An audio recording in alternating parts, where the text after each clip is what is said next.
this part, we saw the contents of Article 358 and what does it say about the effect on fundamental rights in case of national emergency. A quick recap, under Article 358, if national emergency has been declared either on the grounds of war or external aggression, then the effect is that the 6 freedoms under Article 19 are automatically suspended and they are no longer restriction on the power of state. Now let's look at the contents of Article 359.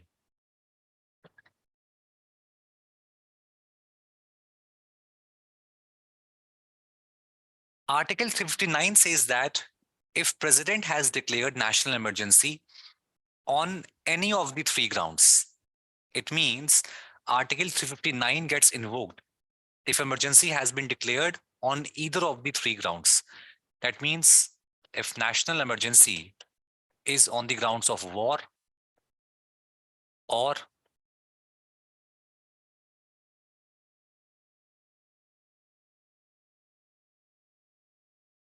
external aggression, or it can be on the grounds of armed rebellion. Then the effect of this is that the President of India gets a power. That President can issue another proclamation, a separate proclamation, a fresh proclamation. So please note that the President would have already proclaimed the national emergency.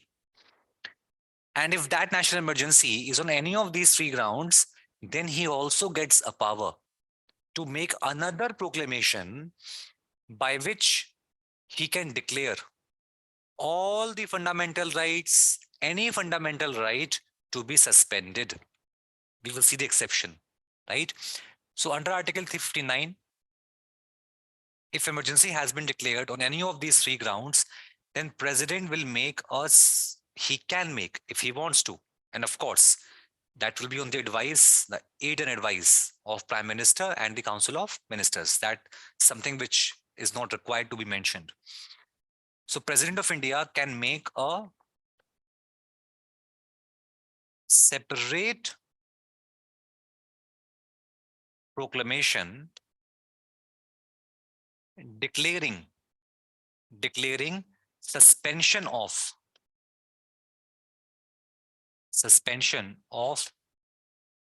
enforcement of any fundamental right except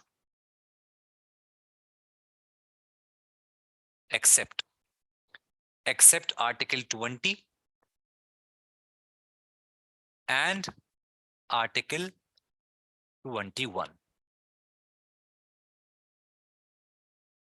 Now, please remember, first of all, that in the original constitution, this exception was not given. This exception that Article 20 and 21 cannot be suspended, it was added in constitution later by 44th Constitutional Amendment Act 1978. So this exception was added by, let me write here,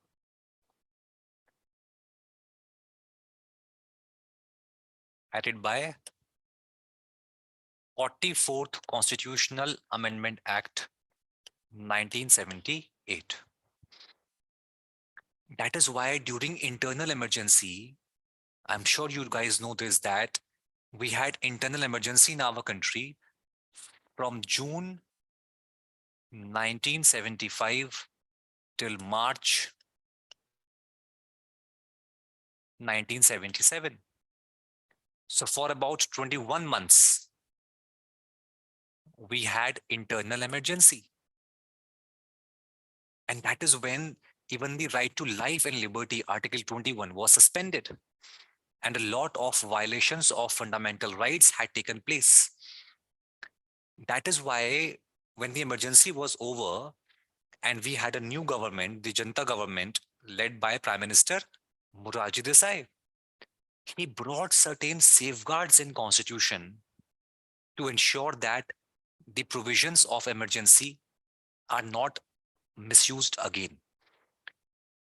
And one of those safeguards that he introduced is this, that Article 20 and 21 and the rights given in these articles cannot be suspended even during national emergency. Why? Because these two rights together, these two articles together, protect basic freedom, liberty of all individuals.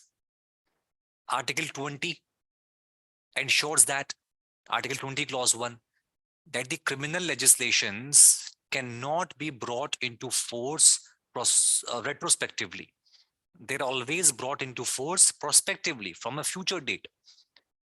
So you cannot punish me. You cannot punish me for something that I did, let us say 5 years back, on basis of a law which you have made today.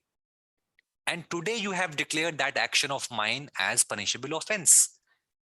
But 5 years back, when I did that action, there was no law in the country declaring that action to be a punishable offense. So I can be punished for any act only when the moment at which I did that act, there was a law declaring that act to be a punishable offense. Similarly, Article 20 provides for protection from double jeopardy. That means no person can be prosecuted and punished for the same offense more than once. And Article 20, Clause 3 provides for protection from self-incrimination. That means I will not be compelled to be a witness against myself. And Article 21, I am sure you all are well aware of, right to life and liberty. So no person shall be deprived of his life or liberty except according to procedure established by law. So these two articles together protect the basic liberty of individuals. And therefore, these two articles should not be suspended even during the national emergency. So this exception was added by 44th Amendment 1978. So let's recap. So Article 359 says that if national emergency has been declared on grounds of war or external aggression or armed rebellion, then President by another proclamation has the power to suspend any fundamental right except Article 20 and 21. Now, please note the difference between Article 358 and 359. In Article 358, the suspension of 6 freedoms in Article 19 was automatic. It did not require any separate action or the issuance of a separate proclamation by the president. Whereas in Article 359, the suspension of any fundamental right is not automatic. It requires another proclamation by the president to suspend any of the fundamental rights. So in Article 359, suspension of rights is not automatic. Also, please note that Article 358 talks about suspension of only one right, and that is Article 19, or we can say all the 6 freedoms in Article 19. But Article 359 has more sweeping terms because it empowers the president to suspend any fundamental right and not just Article 19. And therefore, in Article 358, there is no discretion available to the executive as to which right to suspend or which not to suspend, because it's only Article 19, and even Article 19 suspension is automatic. Whereas in Article 359, there is a discretion available with the president as to which article, which fundamental right is to be suspended. Please note, whether Article 358 or Article 359, all the rights suspended automatically come back to life as soon as emergency is revoked. So suspension of rights is only until the emergency is in force. I'm sure after watching this, you would be able to solve any question in examination, UPSC examination related to suspension of fundamental rights during national emergency.